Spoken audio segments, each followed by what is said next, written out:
So Oscars 2024 just went down. We have the best and the worst moments and everything overall. Johnny Olasinski, entertainment critic from the New York Post, is hanging out with us today, and we're gonna break it all down. Let us know best, worst. Start with the monologue.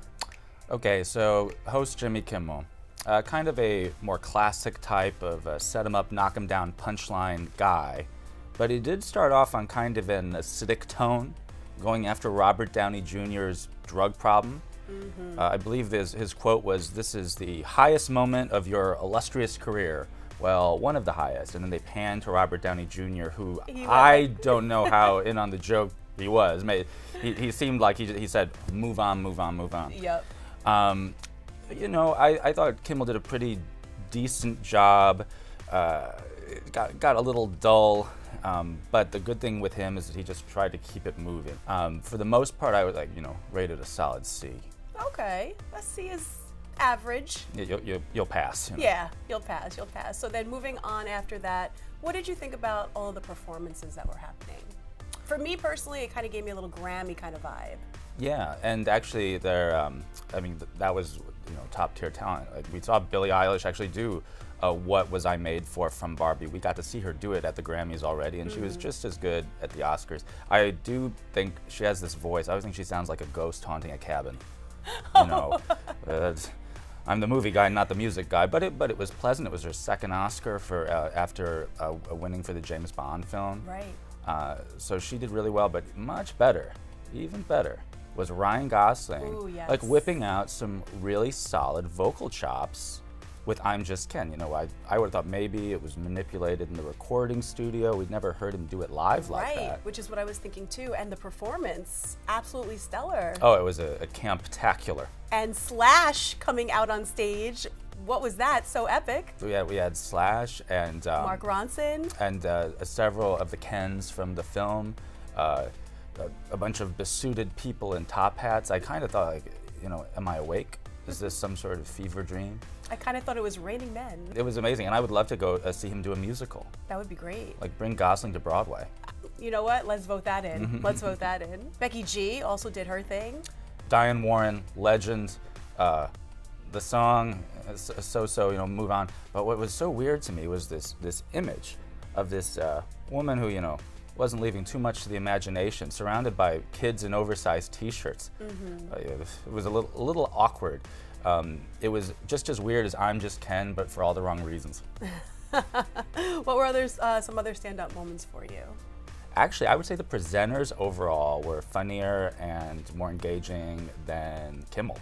So, how about John Cena in that callback to the famous 1974 Oscars streaker moment? How about that? And ladies.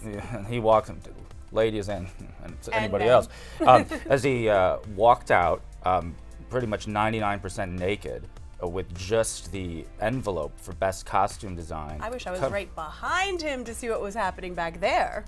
Actually, if you do a little zoom targeted Twitter search, you can find that for yourself anytime you want.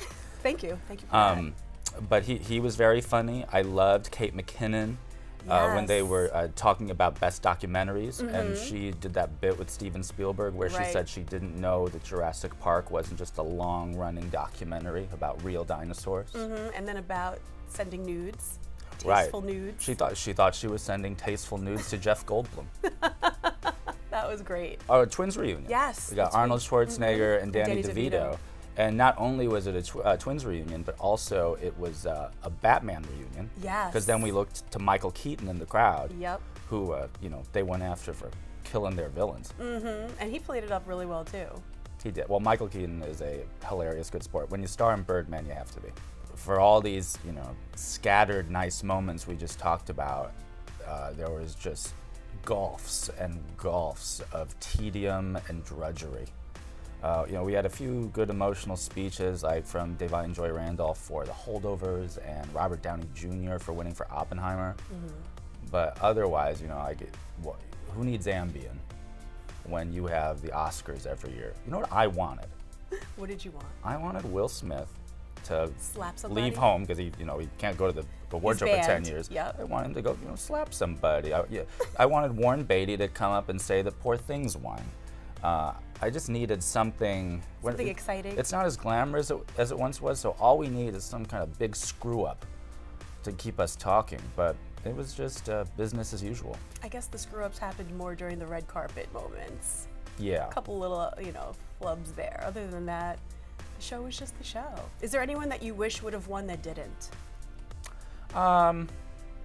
It's more like I wish that people could share, but we're never, no one's gonna. I guess you could tie, but Lily Gladstone was really quite phenomenal in Killers of the Flower Moon. It's just the role isn't so show. I mean, Emma Stone, it's like a vaudevillian act in Poor Things, and it's just this ginormous performance. So I understood why she won, but also Sandra Hüller from Anatomy of a Fall, like one of the greatest performances of the season, and she gave 2 knockout performances. She's also in The Zone of Interest, which won Best International Film. That was Best Actress, was sort of the stacked category. I love the movie Past Lives. If you haven't seen Past Lives, you must watch it. Okay. It was too tiny for the Oscars, but it will make you weep. I would have loved to have seen that get some love, but it was shut out like a lot of things. At least get a nomination or something, right? A few more, yeah. Yeah. So you suggest that we should be able to make the Oscars a little more fun. What would you suggest for them to follow next year? Well, first of all, I think we need to bring back real glamour. There's a great moment from about maybe 15, 20 years ago where they brought back 100 Oscar winners, and it's amazing the people that you see on stage, and you think it takes you back to your childhood when you used to watch like truly big stars that you didn't always get to see on social media, on Instagram, every single freaking day. Talking to Joan Rivers. I'd like to see something like that. At times I felt when people were presenting, funny though they were, it felt a little B-list to me. Where was Meryl? Right. Where was Helen Mirren? It just kind of seems like, is this turning into the Met Gala? Or is it all just going to be influencers soon at the Oscars? That's a good point. That is true. Like, is Kylie Jenner gonna, and the Best Actress trophy goes to a reality star? Yeah. So I think we need to bring back actual star power. Who would you pick as a host? Who I like, and another great presenter was John Mulaney. Ooh, yes. I think John Mulaney's he's young, he's cute, he's quick. I think he never misses a beat. Mm-hmm. So we need to shake up the host situation a bit. It can't just be networks advertising their late night show as it's been for a long time. Right. That's boring. And we don't need to go all the way to Hathaway, but somewhere in the middle, like a good, smart young comedian. I like that. That's a good point there. So we need to be fixing that. And maybe, I loved the Grammys this year, which was all about the performances. Maybe we knock 10 of these categories to noon. You and I don't have to watch them. Right. And then we just add some more songs, find ways to fit in songs, dances. That's why the best shows are the Grammys and the Tony Awards. Yep. They give you something to actually watch. Entertainment, they give you a show. Yeah, and that's why we're watching it. We're not, they could send a press release if they want. That is true. I will say, during the performances is when I was more engaged. Yeah. And again, star power. And of course, the last thing we needed, which we didn't get, was Taylor Swift.